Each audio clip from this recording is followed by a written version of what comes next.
Ayun nga mga parts, no, inabot tayo ng isang oras bago tayo nakakuha ng second booking natin. Pagkatapos ngayon, matumal nga mga parts, kasabay nito, yung mga customer natin, ultimo na 9 pesos or 5 pesos, kinukuha pa nila yan kasi medyo mahirap yung pera ngayon eh. Mahirap hanapin yung pera, kaya yung mga customer kahit maliit, kinukuha nila yun, kinukuha yung sukli. Kaya wala tayong gano'n nakukuha mga tip ngayon mga parts. Kaya kailangan talaga ganito, pagka matumal, tsatsagay mo kahit walang tip, awit. Sinuwerte tayo ng booking na nakuha mga parts kasi magdadagdag daw siya ng 800 yung idadagdag niya na pamasahe sa atin mga parts. Kakachamba tayo ng magandang booking.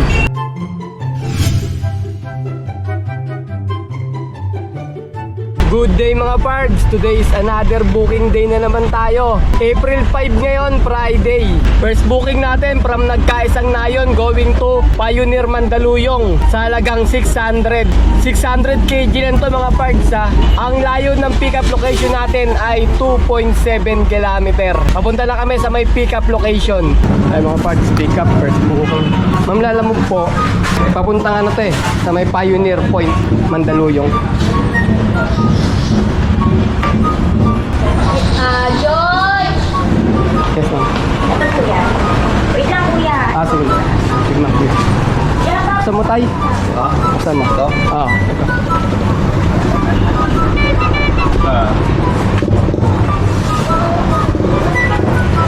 Naka-vlog kuya. Yes ma'am, vlog ako ma'am eh. Tama ka sa vlog ko ma'am ha.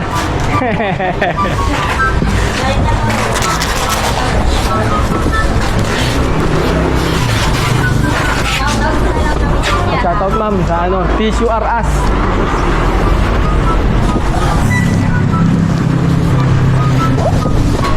Okay. Pangalan ng vlog mo yan? Pards Kleto ma'am. Ano po? Pards Kleto TV. Parts ko.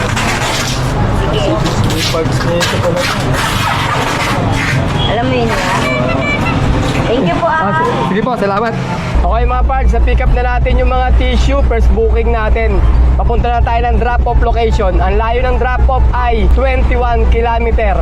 Alright, let's go! Good morning mga pards. Dito nga pala sa ganitong trabaho, tunay nga naman nakakapagod, tas nakakasawa. Ayan, mga kalsada traffic, pagkatapos mainit. Pagkatapos sasamahan mo pa mga pards ng mga gitgitan sa kalsada. Tapos minsan may mga customer pa na papunta ka pa lang, ika-cancel. Minsan naman, pagdating mo dun sa may pick-up location, may iba ng driver.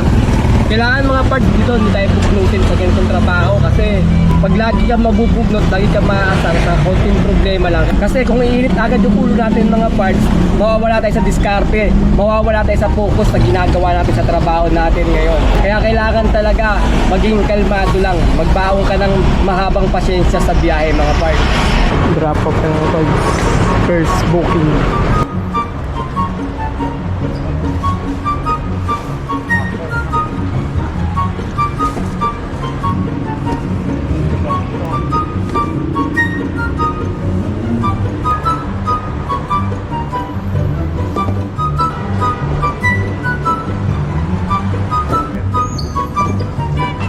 Second booking mga pards from Pasig going to Makati sa halagang 391. Ang layo ng pick-up location ay 1.2 km. Papunta na kami sa may pick-up location. Ano ko nga? Dito ba to sir? Yung 5 gallons daw na ano? Ay hindi dito. Sa kabila. Sa kabila daw pala. Andito pala yung bodega nila. Sa gilid. Okay mga pards, sa pick-up natin 5 galon. Ito, liquid. Liquid. Tali na lang. Okay dyan? Tali na lang, marami. Doon naman bayad sir sa drop-off na. Okay mga pards, papunta na tayo ng drop-off location. Ang layo ng drop-off natin ay 7.5 km. Alright, let's go!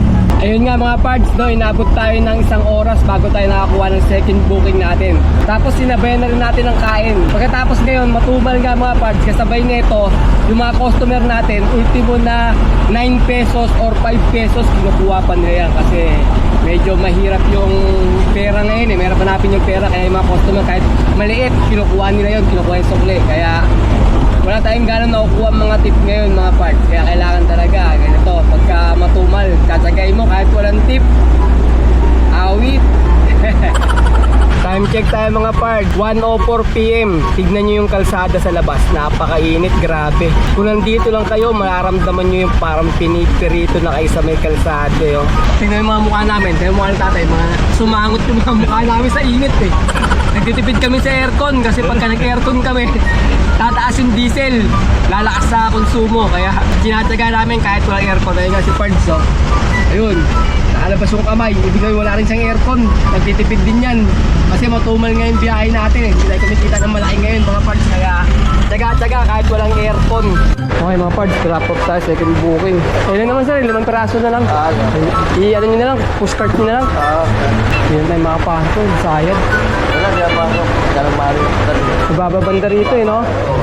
Pero kung pantay-pantay na ganito, Hindi ako na makapasok yan.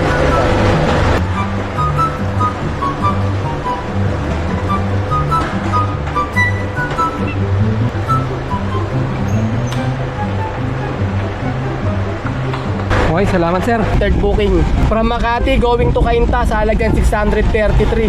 Ang layo ng pick-up location ay 1.3 km. Papunta na kami sa may pick-up location. Okay, third booking. Ma'am, yung papuntang Cainta, no ma'am? Cainta. Madali lang yan. Sandaan-daan mo. Felix, sabi niyo ba to ma'am? Felix sabi nyo, tapos tingin ng Karangalan Gate. Karangalan gate ko. Kanan ka doon, barangay yun eh. Yung barangay. Loban nun. Tapos makikita mo DepEd, Elementary, Karangalan Elementary School. Tapos Kasipagan Street. So, unahan ng Karangalan Elementary School. Tapos, Felix Avenue. Yahan, Anong street ma'am? Kasipagan Street. Kasipagan. Oo. Karangalan lang to eh, Kasipagan. Kasipagan. Ayun o, hindi ba yung Kasipagan? Ano ba? Kasipagan na ito. Malapit yung sa menu. Sige. Kasipagan. Okay mga parts, na-pick up na natin yung ating third booking. Papunta na tayo sa may drop-off location. Ang layo ng drop-off ay 15 km. Alright, let's go! Tanungin natin, dito. Yung tayo mga parts sa drop-off natin. Tao po! Dito po yung kay, kay Ma'am May po. Yung kay May. Yun lang, walang buwat to mga parts. Tapos, walang tao pala rito magbubuhat. Babalan daw doon sa gilid. Ang tama pala itong borites. Higit pa naman to.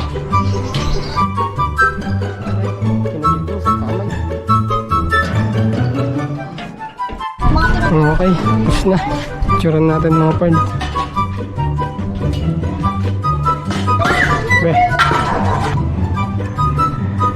Pang-apat na booking natin from Cainta going to Pasig sa halagang 715. Ang layo ng pick-up location ay 4.5 km. Papunta na kami sa pick-up location. Ano masasakay sir? Ay, mga construction na no? May bayad daw sir yung ano? Gate ba dyan? Sabi ng pag ano yun? 20 sabi niya.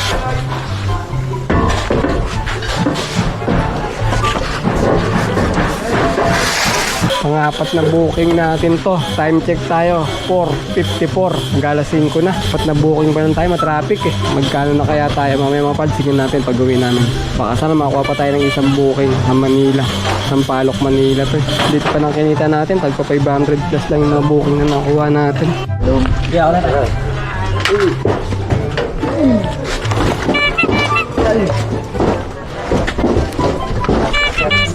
Let's go! Oo. Ingat ka. Dali lang! Dali! Kung nakalatula, kumahakit na eh. Oo, natumusok ang tao dyan. Okay, drop off tayo ng fourth booking natin, pang-apat na booking. Okay, last ball eh, yung pinakamabigat na ano nila eh, dala nila eh. Yun. Okay na sir? Okay, salamat. Salamat. Bablog ka pa yata. Oo, sabay tayo. Okay, salamat ah. Kaya mga pards, may panlimang booking na tayo nakuha. From Pasig going to Nagkaisang Nayon sa halagang 688. Ang layo ng pickup ay 3.5 km. Ito mga pards, kinausap ko yung pickup natin. Sabi niya, nakalagay kasi rito ng notice, 1.5 po, ibabayad ko. 688 lang yung ano niya, yung pamasahe. Ngayon tinanong ko kung bakit 1.5 ang bibigay niya. Sabi niya, lalamove driver din daw daw siya, naunawaan niyo daw tayo na napakababa daw ng pamasahe natin. Kaya nakachamba tayo ng magandang booking ngayon. Papunta na kami sa may pick-up location. Sinuwerte tayo ng booking na nakuha mga parts kasi magdadagdag daw siya ng 800 yung idadagdag niya na pamasahe sa atin mga parts. Nakachamba tayo ng magandang booking. Pagkatapos mga parts, yung drop-off natin malapit pa sa amin. Siguro mga 3 kilometer na lang doon sa bahay namin. Tayo, kung limang booking. Sir, yung ano, Mark? Oo, tama. Ito, si ito. Ito. Okay, sir. Gusto. Saan dadalhin niya? Nabaliches to, sir.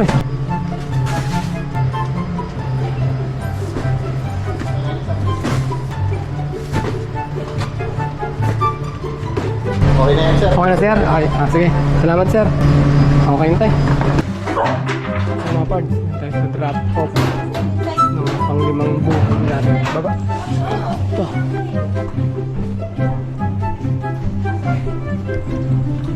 Ito, pila-pila mo lang dyan. Dyan.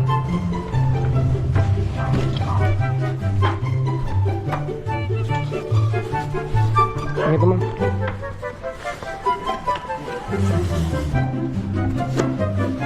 Yan na lang.